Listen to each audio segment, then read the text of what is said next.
പഠിച്ചു.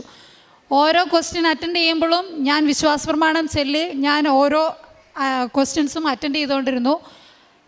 ഞാൻ വിചാരിച്ചു ഇറങ്ങിയപ്പോഴും എൻ്റെ മനസ്സിൽ ഞാൻ ഫെയിലാണ്. എനിക്ക് അറിയില്ല, ഞാനൊന്നും എഴുതിയിട്ടില്ല, ഞാനൊന്നും പഠിച്ചതൊന്നും ഞാൻ അതിനകത്ത് കാണുന്നില്ല. ഞാൻ ഇറങ്ങി കഴിഞ്ഞപ്പോൾ തൊട്ട് ഞാനിങ്ങനെ പ്രാർത്ഥിച്ചുകൊണ്ടിരിക്കുക. കൊന്ത ചൊല്ലിയതിനൊന്നും ഒരു കണക്കുമില്ല.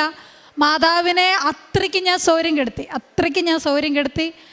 ഞാൻ എല്ലാ ദിവസവും പ്രാർത്ഥിച്ചു. 24 മണിക്കൂർ കഴിഞ്ഞു, 48 മണിക്കൂർ കഴിഞ്ഞു, 72 മണിക്കൂർ കഴിഞ്ഞു, എൻ്റെ റിസൾട്ട് വരുന്നില്ല. ഞാൻ അവരെ വിളിച്ചോണ്ട് ചോദിക്കും, എന്താ എൻ്റെ റിസൾട്ട് വരാത്ത, എൻ്റെ റിസൾട്ട് അതറിയില്ല, ചിലപ്പോൾ അങ്ങനെയൊക്കെ ഉണ്ടാവും എന്നൊക്കെ അവർ പറഞ്ഞു. എൻ്റെ റിസൾട്ട് വന്നത് 2 ആഴ്ച കഴിഞ്ഞിട്ടാണ്. ആദ്യമായിട്ടാണ്.